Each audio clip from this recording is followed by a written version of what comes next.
Alhamdulillah baru saja kami melakukan pertemuan dengan Kementerian Haji, ya, Dr. Taufik.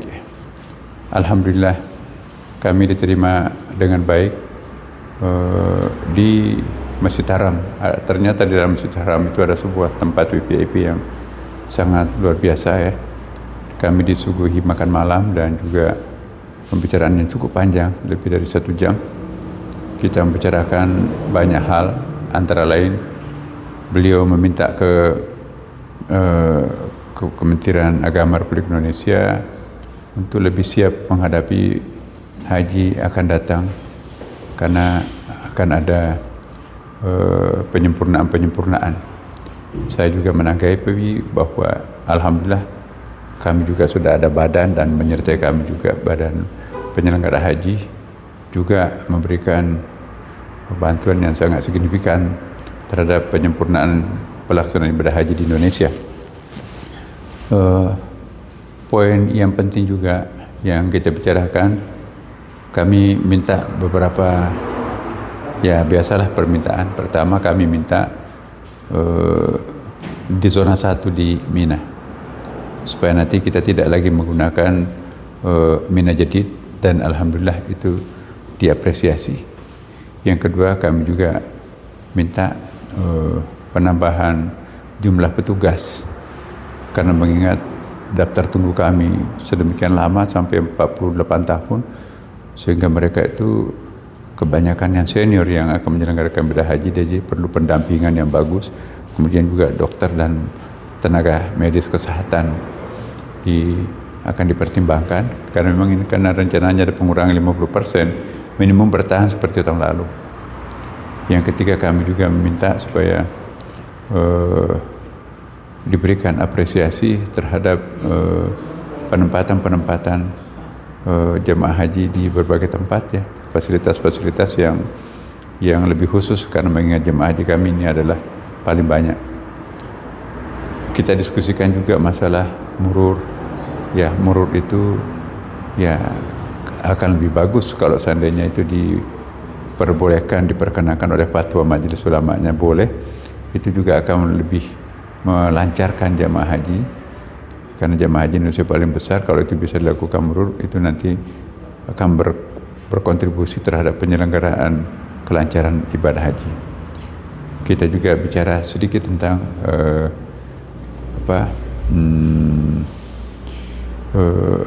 dam. Nah, ada wacana di Indonesia, kalangan-kalangan pemikir, apakah boleh dam itu dilaksanakan di Indonesia? Artinya kambingnya di Indonesia, dipotongnya di Indonesia, distribusinya ke Indonesia. Kata Menteri Haji, ya tergantung.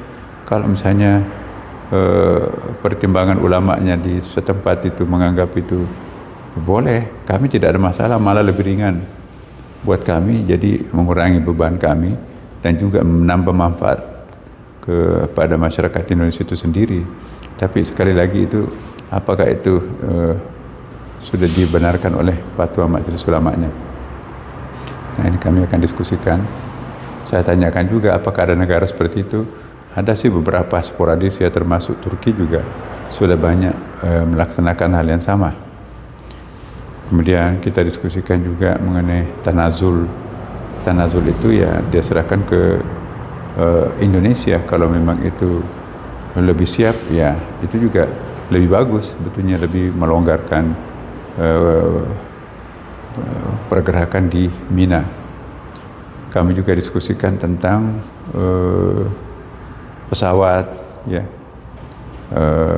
tetap Garuda kita bicarakan tadi sebagai wacana, dan tentunya Saudi.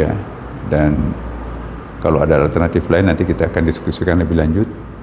Kemudian kita juga bicarakan tentang himbauannya supaya lebih cepat melakukan pembukingan hotel kalau ingin lebih dekat, karena kan first come first service, ya itu kan di dalam banyak hal. Yang paling menarik lagi tadi adalah karena sangat cair pertemuannya, ya, sampai kami berdiskusi lebih jauh melampaui urusan haji.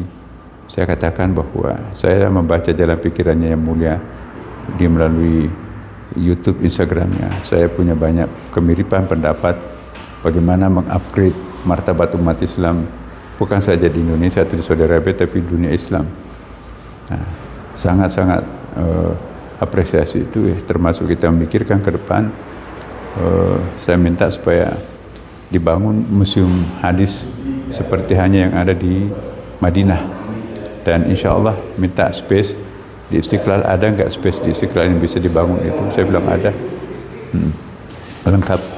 Nah, jadi dalam waktu dekat ini insya Allah beliau akan melakukan pendekatan-pendekatan kemungkinan untuk kita membuka museum hadis di Istiqlal.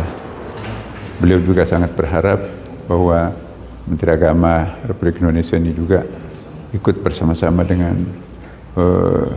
pemerintah Saudi Arabia untuk memikirkan umat Islam secara global, komprehensif. Dia mengaku bahwa pikiran-pikiran Menteri Agama ini sangat sejalan dengan pikiran-pikiran kami, kata beliau. Sehingga konferensi internasional tentang penguatan umat Islam ke depan, Menteri Agama akan diajak terlibat bukan hanya urusan haji, tapi juga urusan-urusan pemberdayaan umat yang lain. Nah, sepertinya sangat nyambung ya. Beliau juga membaca perkembangan Istiqlal yang begitu impresif, yang begitu mengesankan, sehingga turut serta juga akan memberikan penguatan Istiqlal sebagai barometer untuk masjid Indonesia yang sedemikian banyak. Pokoknya pertemuan ini sangat cair, dan kata teman-teman barusan ada pertemuan Menteri Agama selama ini, dan itu artinya bahwa beliau nyambung dengan pembicaraan kita. Saya tadi ditemani dengan Badan Penyelenggara Haji, ya, Gus Irfan, kemudian juga ada Pak Dubes mendampingi kami, ada juga Dirjen PHU dan staf khusus kami juga ada. Alhamdulillah pertemuan kami malam ini sangat bagus. Begitu indahnya pertemuan ini, kami ditawari untuk mengunjungi beberapa tempat-tempat yang penting di Madinah dengan langsung dikontak pihak-pihak terkait untuk mengunjungi apa-apa yang bisa dikunjungi jamaah haji nanti kalau dia berada di Madinah. Ditunjukkan beberapa tempat, tapi sebelum jamaahnya pergi ke tempat itu, kita diminta untuk mengunjungi dulu. Termasuk juga tempat-tempat objek-objek menarik di Madinah yang lain. Kemudian juga di Jeddah, kalau ada yang tertarik untuk ke Jeddah, mungkin jamaah umrah, banyak objek juga di situ. Sama juga di Madinah itu Madaim apa itu, yang lagi buah bibir itu. Kemudian juga di Taif beberapa tempat, ya, supaya jamaah haji dan umrah Indonesia itu tahu bahwa di Saudi Arabia itu banyak objek, bukan hanya tempat bersejarah selama ini Makkah, Madinah, tapi juga ada objek-objek wisata yang lain menarik untuk dikunjungi. Inilah pertemuan kami, dan insya Allah beliau juga akan melibatkan Menteri Agama Indonesia dalam seminar-seminar internasional tentang penguatan umat itu untuk terlibat bersama-sama dengan Kementerian Haji. Menariknya, Kementerian Haji ini juga pernah jadi menteri di beberapa kementerian seperti Menteri Haji, jadi dia tahu banyak tentang perkembangan ke depan. Ya, saya juga diapresiasi betapa perlunya penguatan umat Islam mempertahankan identitas Islam di dalam masyarakat yang global, masyarakat plural seperti ini. Itu yang sangat digarisbawahi, bahwa Menteri Agama kali ini sejalan dengan pikiran kami untuk berpikir global dalam rangka memikirkan masa depan generasi baru Islam.